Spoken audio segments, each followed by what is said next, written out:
Panel kelima bisa dibilang sebagai panel pendek. Ada 3 tokoh peran. Paling belakang adalah sepasang punakawan. Nah, berikutnya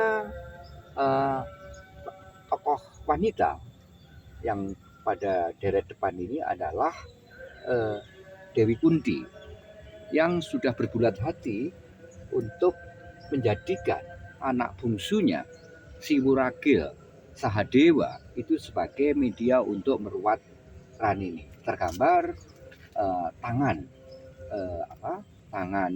kanan dari Dewi Kunti itu memegang salah satu tangan dari Sahadewa, dan terkesan bahwa Sahadewa sebenarnya ogah-ogahan untuk mengikuti kehendak ibunya, karena Sahadewa dijadikan media untuk meruat Ranini. Jadi terlihat agak dipaksa, tangannya agak ditarik oleh ibunya, oleh Dewi Kunti. Nah, ini adalah satu perjalanan Kunti beserta anaknya yaitu Sahadewa diiringi 2 punakawannya di tengah malam untuk menuju ke tempat peruatan, ya, tempat yang bisa kita sebut sebagai tempat yang angker, di mana Sahadewa akan dijadikan media untuk meruat Ranini, dan itu digambarkan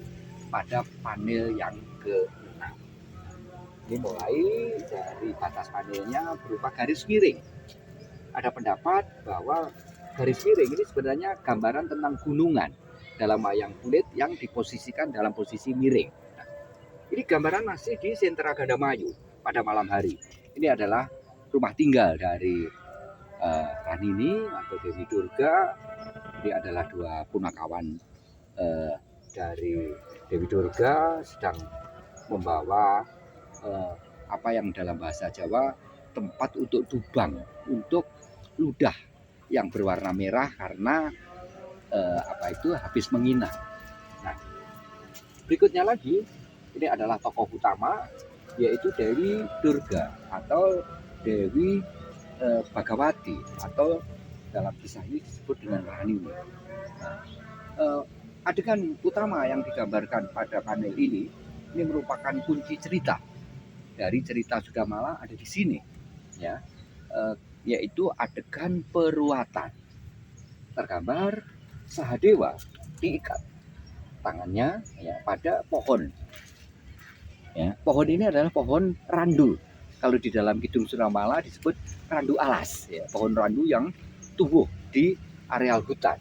Tangannya diikatkan di sini. Nah, di belakang ini adalah inang dari Durga, ya, ini adalah inang dari Durga, perempuan.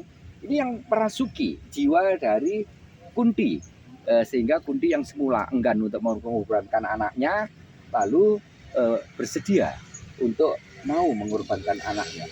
Suasana ini dilakukan di malam hari.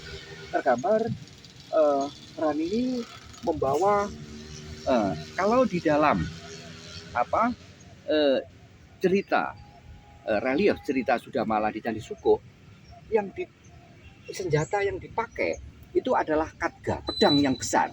Tetapi pada relief cerita ini di Candi Tegawangi bukan khadga, bukan pedang yang besar, tapi berupa parasu, berupa kapak. Ya, jadi kapak ini akan diayunkan, diangkat untuk ditebaskan ke leher Sahadewa atau Sadewa sebagai media peruatan, ya, media peruatan. Nah, kemudian latar belakangnya ini adalah gambaran tentang tempat yang angker.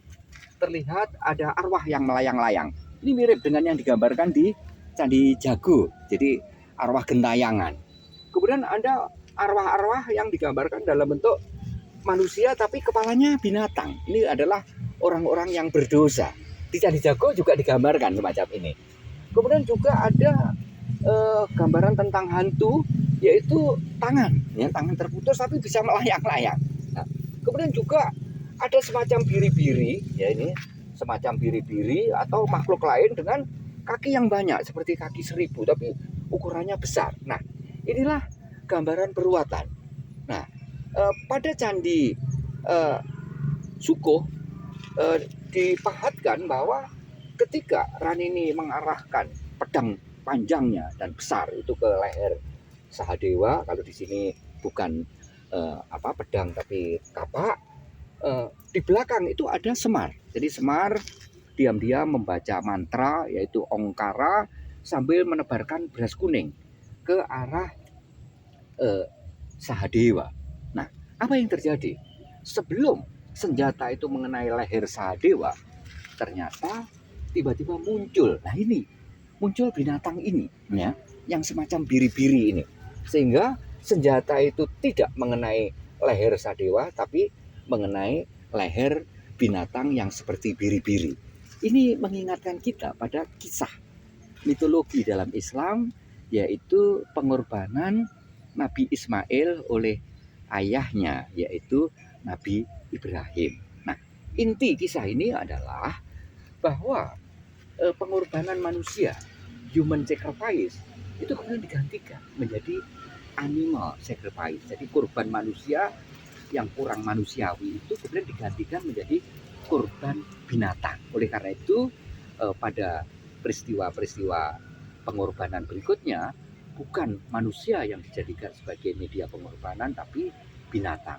Terjadi perubahan dari human sacrifice menjadi animal sacrifice. Ini salah satu pesannya. Nah, apa yang terjadi setelah perwatan itu dilakukan? Nah, itu digambarkan pada panel yang ketujuh setelah pilar yang besar ini yang di tengah. Ini adalah pilar besar di dinding sisi selatan. Nah, kita menuju ke panel yang ketujuh.